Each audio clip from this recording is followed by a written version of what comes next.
চাকরি পাইয়ে দেওয়ার প্রতিশ্রুতি দিয়ে 10,25,000 টাকা নেওয়ার অভিযোগকে কেন্দ্র করে সরগরম গাজলের রাজনৈতিক মহল। গাজল পঞ্চায়েত সমিতির সভাপতির বিরুদ্ধে এই অভিযোগ তুলেছেন হবিপুরের এক বাসিন্দা। অভিযোগকারীর দাবি, একটি উচ্চ বিদ্যালয়ে চাকরির ব্যবস্থা করে দেওয়ার আশ্বাস দিয়ে ধাপে ধাপে তার কাছ থেকে মোট 10,25,000 টাকা নেওয়া হয়, কিন্তু দীর্ঘ সময় পেরিয়ে গেলেও চাকরি না মেলায় তিনি টাকা ফেরতের দাবি জানান। অভিযোগ, টাকা ফেরত চাইতেই তাকে প্রাণনাশের হুমকি দেওয়া হয়। এরপর তিনি গাজল থানায় লিখিত অভিযোগ দায়ের করেন। পুলিশ ঘটনার তদন্ত শুরু করেছে বলে জানা গিয়েছে, যদিও অভিযুক্ত তৃণমূল নেতা তার বিরুদ্ধে ওঠা সমস্ত অভিযোগ সম্পূর্ণ অস্বীকার করেছেন। তার দাবি, অভিযোগগুলি ভিত্তিহীন এবং রাজনৈতিক উদ্দেশ্য প্রণোদিত। ঘটনাকে কেন্দ্র করে মালদার রাজনৈতিক মহলে ব্যাপক চাঞ্চল্যের সৃষ্টি হয়েছে। অভিযোগের সত্যতা যাচাইয়ে তদন্তের ফলাফলের দিকে এখন নজর সকলের।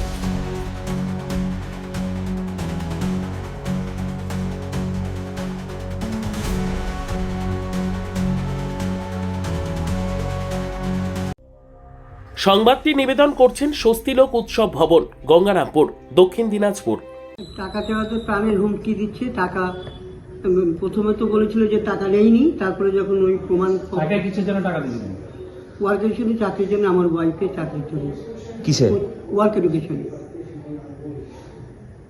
কাকে দিয়েছিলেন? মোজামেল হোসেনকে, বর্তমানে যিনি সভাপতি। কত টাকা দিয়েছিলেন?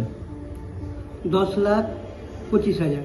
4 খাপে দিয়েছিলাম। আমি আমার বাস্তু বিক্রি করে দিয়েছিলাম। আমার পৈতৃক বাস্তু ছিল, সেটা বিক্রি করে ওনাকে দেওয়া হয়েছিল। কতদিন আগে দিয়েছিলেন? 17 সালে টাকা দিয়েছিলাম। তারপর থেকে তো ওনার কাছে টাকা চাইতে আসলে উনি প্রাণের হুমকি দেন। আমার ওয়াইফের সমস্ত টেস্টিমোনিয়ালস, অল টেস্টিমোনিয়ালস উনি নিয়ে নিয়েছেন অরিজিনাল। সেগুলো ফেরত চাইতে এসেছিল আমার ওয়াইফ। তাকে তো দিলই না। উনি, আমার ওয়াইফ কাঁদতে কাঁদতে বেরিয়ে গেল, তবুও দিল না। অরিজিনাল করেছি। তার সেই সূত্রে না, আমাকে একজন আব্দুল রব বলে একজন, উনি আমার ওনার কাছে নিয়ে যায়। ওনার সহি আছে, উনি আমাকে নিয়ে যান। এইভাবেই তো সব। আমি এখন বুঝতে পারলাম যে এখন যদি আমার টাকাটা আদায় হয় বা ফাইলটা আদায় হয়, সেই জন্যই। আর আমি তো এখন দেখতে পাচ্ছি টিভিতে, চ্যানেলে, এখানে তেনে সবই তো দেখতেই পাচ্ছি ওদের যে সবই। আর ওই তো বললাম, হুমকি দিতেন উনি আমাকে মেরে দেবেন গাজনে এলে। আপনার নাম? সর্বোত্তম সুযোগ সুবিধে রয়েছে আতিথেয়তায়। সুপরিচিত স্বস্তিলোক উৎসব ভবন, অতিথিদের যে কোনো অনুষ্ঠানের জন্য উপযুক্ত ওয়ান স্টপ ডেস্টিনেশন। আমরা আপনার বিশেষ অনুষ্ঠানটিকে অবিস্মরণীয় করে তুলি। স্বস্তিলোক উৎসব ভবন, শিববাড়ি রোড, গঙ্গারামপুর, দক্ষিণ দিনাজপুর। এখনো পর্যন্ত সেই টাকা ফিরিয়ে দিচ্ছেন না। অসম্ভব। এভাবে এই বিষয়ে আমার কাছে জানা নেই। যেটা উনি অভিযোগ করছেন সে সর্বৈব মিথ্যা। তিনি বলছেন যে তিনি বারবার আপনার কাছে টাকা চাইছেন, কিন্তু আপনি তাকে হবিপুরে যে সুপ্রতিম বাবু আছেন, আমি অনুরোধ করবো উনি আমার সঙ্গে যোগাযোগ করুন না। আমার তো ফোনের সুইচটা খোলা আছে।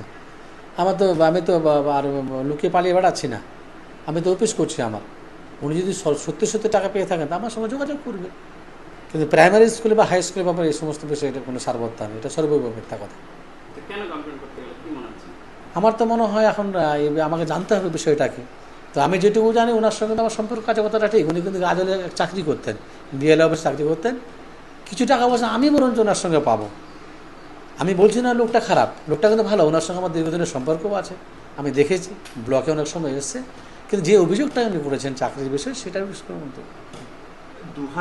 জানি না এখন। এটা বিষয়টা কি আবার জানা দরকার আছে একটু, যে 2017 সালে টাকা পাবে, আর আমাকে এসে 2026 সালের 16 তারিখে 17 তারিখে এসে বলছে।